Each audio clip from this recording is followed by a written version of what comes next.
In this video, we're going to find out how to have events trigger if enough time has passed since a previous event. So I made a ridiculous program whose only purpose is to try and convince you to press a button. So let's see what it does. The entire circuit is a button wired up to pin 5. That's it. Nothing exciting circuit-wise, and this is what it does. Oop. So it gives you seconds since the last button press, and then every 5 seconds currently. I'd probably make it longer normally if I didn't have to. You guys watching, it tries to convince you. That's it, and if you press the button, it just starts counting again. They go all over. So yeah, it's kind of a ridiculous game. Only point is to try and convince the user to press the button. And the user has to try not to press the button. And that's it. Let's see how we do it. So first of all, we're defining a button, pin 5, not a big deal. We are keeping track of a lot of things in this one. Why don't I throw, or whatever. So we've got our current time, which we're going to be comparing a lot of things to that current time because we've got 3 different things we're keeping track of time since. So we're keeping track time since the button was last pressed. So we need a unsigned long to hold the milliseconds that the button was last pressed. We need a unsigned long to hold the time since the last message. I didn't really need to do this, but I could have done it a bit more efficiently, but it's a good way.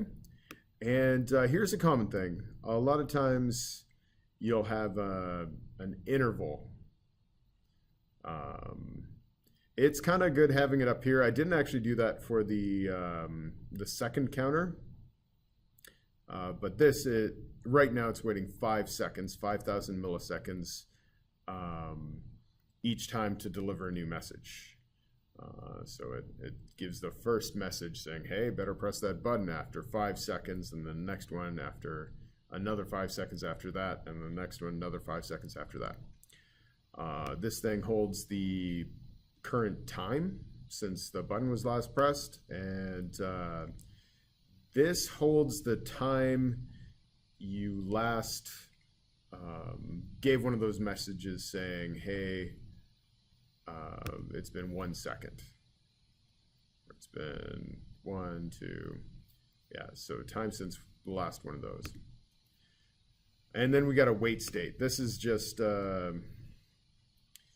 it determines which message you're up to.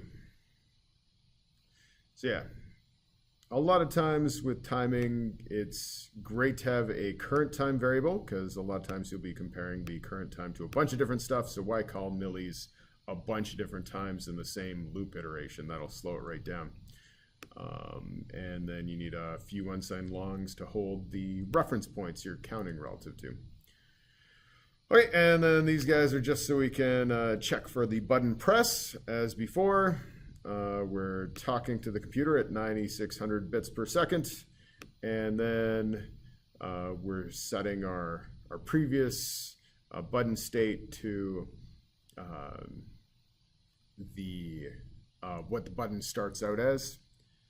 And then every pass through the loop, we read the button state. We read the pin the button is connected to and save that as the button state.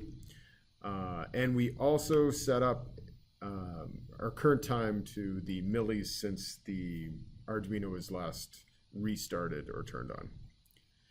And then here, basically if statements are what you're going to be doing, where you've got, remember in the last video we talked about how if you want to find the time since a previous event, you just take the current time and subtract the time since the last event, which is what you do naturally all the time. Every time you look at a clock, you're like, oh, how long has it been since class started?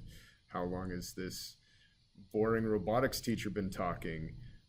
You remembered the time I started talking, looked at the clock and you find the time now, and then the difference between the current time and the time I started talking would give you how long I've been talking for.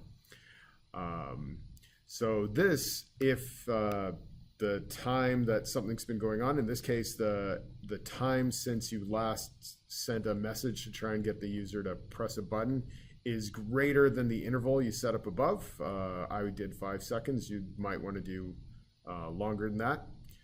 I've got a switch statement, and so the first time it says you've waited a while, you should press that button again. Second time it says, come on, I bet it's been long enough now.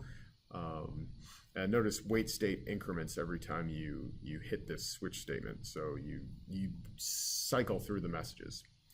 Of course, once you hit case 3, you'll never do another message. I could throw in a default. That'd be good. If you want to do this yourself, you could add tons. You could be funnier than me, no problem. And then we want to reset our timer, our time since last message, because every 5 seconds we want to give another message.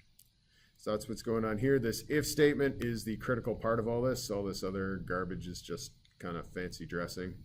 But what I really want you to learn is, hey, if you want to keep time since a previous event, have certain events happen every so often, it's usually just if statements with the current time minus the time that event last happened.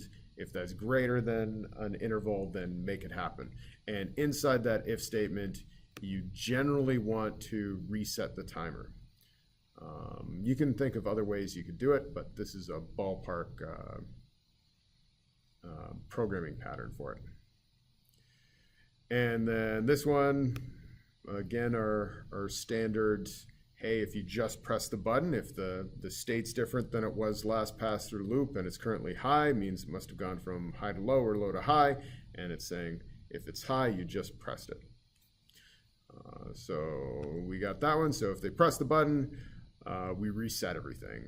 Everything goes to current time. We start counting time from the time they press the button. We send out messages starting from the last button. We start at the first message again. We start our current time at 0. And yeah, we start counting time since last button pressed from then. All right, another one, we got exactly the same pattern going on. If the current time minus time since you last sent out a second since last button press, current second thing. So there are 1,000 milliseconds a second.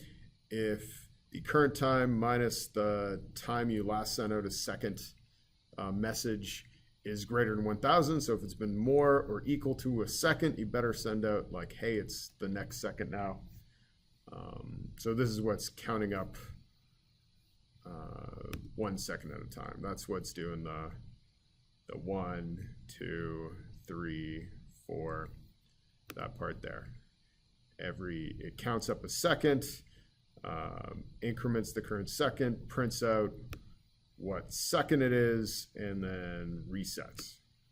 So again, this whole if the difference between the present time and the time since the last event is greater than some interval, do something and then reset your timer. It's a good trick. And then this, we're just setting up the button for the next pass-through loop. All right, that is plenty for now. Hope this whole pattern of the if statement makes sense, and I hope you enjoy the program. Thanks for watching.